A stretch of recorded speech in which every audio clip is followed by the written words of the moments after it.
guys, welcome back to our channel SRS ముచ్చట్లు. Hi అండి, ఇవాళ నీకు మీకు ట్రిక్ చెప్పాలనుకుంటున్నాను. అదేంటంటే trick to find group number and period number of periodic elements అనమాట. అంటే మనం ఈ యొక్క ట్రిక్తో పీరియాడిక్ టేబుల్లో ఏ ఎలిమెంట్ అయినా గ్రూప్ నెంబర్ పీరియడ్ నెంబర్ ఈజీగా చెప్పేయచ్చు. దానికి మనకు జస్ట్ కావాల్సిందల్లా ఫస్ట్ గ్రూప్ ఎలిమెంట్స్ యొక్క atomic numbers and noble gas elements యొక్క atomic numbers. For example hydrogen, lithium, sodium, అలాగా హీలియం, నియాన్, ఆర్గాన్ ఇవనేది ఫస్ట్ గ్రూప్ ఎలిమెంట్స్ యొక్క అటామిక్ నెంబర్స్. ఇది నోబుల్ గ్యాస్ యొక్క అటామిక్ నెంబర్స్.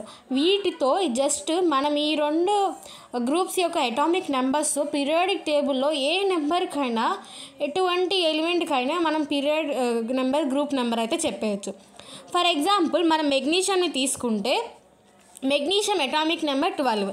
సో ఈ మెగ్నీషియం అనేది మనకి 11 to 18 మధ్యలో ఉంటుంది కదా, 11 to 18 మధ్యలో ఉంటుంది. సో ఇప్పుడు ఇక్కడ చూస్తే 11 to 18 మనం 11ని ఫస్ట్ గ్రూప్గా కన్సిడర్ చేయాలి. అంటే ఇప్పుడు 11 అనేది ఫస్ట్ గ్రూప్ ఎలిమెంట్ నెంబరే కదా. సో 18th అనేది లాస్ట్ గ్రూప్, అంటే 18th గ్రూప్గా కన్సిడర్ చేయాలి. ఇప్పుడు 11 తర్వాత వచ్చేది మనకి 12. మనం దీన్ని ఇప్పుడు ఫస్ట్ గ్రూప్గా కన్సిడర్ చేస్తున్నాం కదా. ఇప్పుడు 12 అనేది సెకండ్ గ్రూప్. మీకు ఇంకొక ఎగ్జాంపుల్ చెప్తాను. ఇప్పుడు బ్రోమిన్ ఉంది. బ్రోమిన్ ఒక నెంబర్ 35. మనం ఇప్పుడు అనేసి 19 to 36 మధ్యలో ఉంటుంది కదా. 19 to 36. ఇప్పుడు 36ని మనం 18th గ్రూప్గా కన్సిడర్ చేస్తున్నాం. 36 తర్వాత వచ్చేది 35. అంటే 35 అంటే 18 తర్వాత వచ్చేది 17. సో అలాగా ఇప్పుడు బ్రోమిన్ యొక్క గ్రూప్ నెంబర్ వచ్చేసి 17 అన్నమాట. ఇలాగా ఇప్పుడు 17 ఇప్పుడు పీరియడ్ నెంబర్ ఎలా చూసుకోవాలి. ఇప్పుడు 2, 10, 18, 36. ఇప్పుడు 35 అనేది 36, 19కి మధ్యలోనే కదా ఉండేది. ఇది వచ్చేసి 4th. సో దీని గ్రూప్ నెంబర్ 17, పీరియడ్ నెంబర్ 4. మళ్ళీ అంటే 2, 10, 18, 36. అంటే ఇప్పుడు 35 అనేది 19 to 36 మధ్యలోనే కదా ఉండేది. So period number 4, group number 37.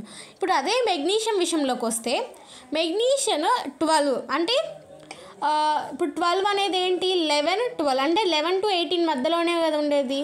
11 to 18 అంటే థర్డ్ గ్రూపే కదా. సో దీని గ్రూప్ నెంబర్ వచ్చేసి గ్రూప్ నెంబర్ 2, పీరియడ్ నెంబర్ 3. మీకు ఇంకొక ట్రిక్ చెప్తాను. ఒక ఎలిమెంట్స్ లైక్ సల్ఫర్ చూడండి. Elements like aluminium, silicon, phosphorus, sulphur, chlorine వీటన్నిటికీ వాటి యొక్క అటామిక్ నెంబర్స్ వాటి గ్రూప్ నెంబర్స్ అవుతాయి. ఫర్ ఎగ్జాంపుల్ అల్యూమినియం తీసుకుందాం. Aluminium atomic number 13. ఇక్కడ ఇలా చూసుకుంటే 11, సోడియం, మెగ్నీషియం, అల్యూమినియం 13 అంటే 13th గ్రూప్లోనే వస్తుంది. సో అల్యూమినియంకి, సిలికాన్కి, ఫాస్ఫరస్కి, సల్ఫర్కి, క్లోరిన్కి వాటి అటామిక్ నెంబర్సే గుర్తుపెట్టుకోండి. వాటి అటామిక్ నెంబర్సే గ్రూప్ నెంబర్స్ అవుతాయి. వీటికి మాత్రం స్పెషల్ ఎక్సెప్షన్ అనమాట. అండ్ ఫర్ ఎగ్జాంపుల్ ఇంకొక కొన్ని ఎగ్జాంపుల్స్ సాల్వ్ చేద్దాం. బేరియం 56 అంటే ఇక్కడ చూడండి 37 to 54 మధ్యలో ఉంటుంది. సారీ 55 to 86 మధ్యలో ఉంటుంది. 55 to 86 అంటే 55 తర్వాతే కదా 56 వచ్చేది. ఇప్పుడు బేరియం అటామిక్ నెంబర్ వచ్చేసి 56. అంటే ఇది సెకండ్ గ్రూప్. అండ్ 56 అనేది లాస్ట్ అంటే 1, 2, 3, 4, 5, 6. సో దీనికి వచ్చేసి బేరియంకి గ్రూప్ నెంబర్ ఏమో సెకండ్ గ్రూప్, పీరియడ్ ఏమో 6th. సో ఇలాగా మనం ఏ ఎలిమెంట్కైనా క్యాలిక్యులేట్ చేయొచ్చు. ఈ ట్రిక్ నాకు నచ్చినట్లయితే సబ్స్క్రైబ్ చేయండి, లైక్ చేయండి, షేర్ చేయండి. Thank you.